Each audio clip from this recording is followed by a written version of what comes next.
नहीं दोस्तों, आज के इस वीडियो में हम आपको बताएंगे ये क्लास 10th का मोस्ट बीबीए क्वेश्चन है। ठीक है। और ये पूरे 5 नंबर में बोर्ड एग्जाम में पूछा जाता है।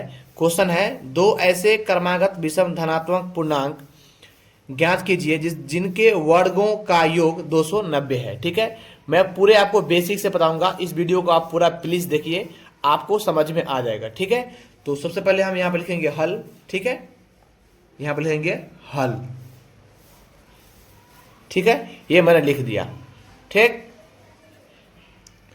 पहले हम मान लेते हैं। ठीक है, पूर्णांक लिखेंगे। माना कि पहला धनात्मक पूर्णांक x हो जाएगा। ठीक है। यहां बोल रहा है दो ऐसे क्रमागत विषम धनात्मक पूर्णांक। ठीक है। अगर 3 बोलता तो हम क्या करते, 2 से स्टार्ट करते। ठीक है, ध्यान समझिएगा। ठीक है, तो हम यहां पे लिखेंगे दूसरा। अब दूसरा धनात्मक पूर्णांक। ठीक है, यहां पर जाएगा x + 1, एक कम करके। ठीक है, ये जो हो गया। अब बोल रहा है इन दोनों का वर्गों का योग। योग का मतलब होता है जोड़ना। ठीक है, तो देखिए वर्ग मतलब होता है स्क्वायर, इसका भी स्क्वायर करेंगे। यहां पर लिखेंगे प्रश्न से। प्रश्न से। ठीक है, यहां बोल रहा है वर्ग, तो वर्ग मतलब स्क्वायर होता है, प्लस योग, योग मतलब जोड़ना, x + 2, इसका भी वर्ग यानी इसका होल स्क्वायर। इन दोनों का योग दिया हुआ है 290, यहां पर लिखा हुआ है 290। अब हम क्या करेंगे, इसको तोड़ लेंगे आसानी से। x का x² देंगे, प्लस ये a + b के होल स्क्वायर पर टूट जाएगा, तो ये a हो जाएगा, ये b हो जाएगा, यानी a हो जाएगा x, b हो जाएगा 2। ठीक है, तो a² + 2ab, b है 2, प्लस b² यानी b का मान है 2, इसका स्क्वायर बराबर 290। यहां प्लस है, आप लोग माइनस कर लीजिएगा। तो x का x² प्लस यहां पर भी x का x² प्लस 2 को 2 से गुना करेंगे, 2 दूना 4, 4 को x से गुना करेंगे तो 4x हो जाएगा, प्लस 2 का होल स्क्वायर 4 होता है, और यहां पर 290। ठीक है, कोई दिक्कत नहीं। चलिए अब हम क्या करेंगे, यहां पर सॉल्व करते हैं। एगो x², एगो x², तो जोड़ेंगे तो 2 गो x² हो जाएगा। ठीक है, प्लस का 4x प्लस का 4 बराबर 290। ठीक है, चलिए अब हम क्या करते हैं कि यहां पर लिखेंगे 2x² प्लस 4x प्लस 4, ये 290 प्लस में है, इधर आके माइनस में हो जाएगा, यहां बचेगा सिर्फ 0। ठीक है, अब हम क्या करेंगे, ध्यान समझिएगा। 2 इसमें भी है, 2 मतलब 2 का भागा इसमें भी लग जाएगा, 2 का भागा इसमें भी लग जाएगा, 2 का भागा इसमें भी, और 2 का भागा इसमें भी, यानी 2 से सभी में भागा लग जाएगा। तो 2 हम कॉमन ले लेते हैं, तो यहां पर क्या बचेगा, सिर्फ x²। 2 दूनी 4 यानी 2x, यहां पर 2 दूनी मान कर रखिए, यहां पर आपका हो जाएगा कितना हो जाएगा, 2। ठीक है, माइनस। ठीक है, अब यहां पर 290 में 290 का आधा करेंगे, कितना हो जाएगा, ध्यान समझिएगा। 290 का आधा हो जाएगा 145। ठीक है, बराबर 0।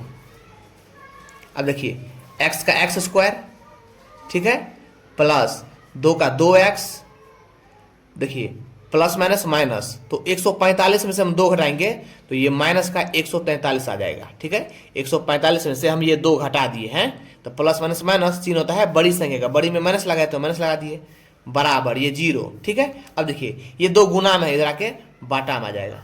ठीक है, अब ध्यान समझिएगा, x² प्लस 2x माइनस 143, 0/2 0 ही होगा। अब हम क्या करेंगे, इसका गुणनखंड कर लेंगे। ठीक है, तो x², अब देखिए ऐसी 2 संख्या को गुना करें कि 143 हो जाए। ठीक है, और वही दो संख्या को जोड़े या फिर घटावे तो वो हो जाए आपका प्लस का 2। तो ऐसे हम करेंगे, ध्यान समझिएगा। देखिए 13 और 11 को गुना करेंगे तो देखिए 3 एकान 3, 1 एकान 1, फिर 3 एकान 3, 1 एकान 1, 3 3 1 4 1, 143। और फिर यही 13 गुने 11 कितना आया 143।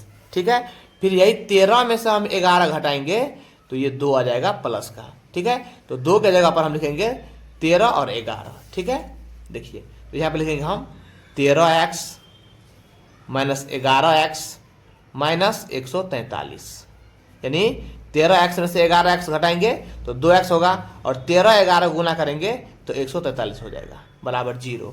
अब हम क्या करेंगे कि देखिए यहाँ पर x² कॉमन लेंगे, प्लस 13x माइनस 11x, यहाँ पर 13 11 छुपा है, हम लिख देते हैं आपको समझने के लिए 13 गुने 11, ताकि आपको समझने में अच्छा लगे। अब देखिए इन दोनों में कॉमन लेंगे और इन दोनों में कॉमन लेंगे। ठीक है, तो इन दोनों में कॉमन क्या है, x कॉमन है। जो दोनों मिलता है वो कोष्टक के बाहर लिखा जाता है, जो नहीं मिलता है वो कोष्टक के बाहर। तो क्या बच गया यहाँ पर एगो x बच गया, यहाँ पर बच गया 13, तो 13 लिखेंगे। यहाँ पर माइनस तो माइनस, यहाँ पर भी 11 है, यहाँ पर भी 11 है, तो 11 मिल गया तो 11 बाहर आ जाएगा। तो यहाँ पर क्या बच गया x, यहाँ पर माइनस और यहाँ पर 13 बच गया। ठीक है, लेकिन यहाँ पर प्लस है ना, तो आपको यहाँ पर भी प्लस ही करना पड़ेगा बराबर। देखिए अब ध्यान समझिएगा, जो 2 बार है उसे हम एक बार लिख लेते हैं, यानी x प्लस 13 और x माइनस का 11 बराबर 0। अब देखिए इसको ऐसा कर लेते हैं, x प्लस 13 बराबर 0, तो इसलिए x बराबर ये 13 प्लस जरा के माइनस हो जाएगा, x बराबर देखिए x माइनस 11 बराबर 0, तो इसीलिए x बराबर क्या हो जाएगा, ये माइनस 11 धरा के प्लस हो जाएगा। तो हमने क्या माना था, ध्यान समझिएगा, हमने यहां माना था पहला धनात्मक पूर्णांक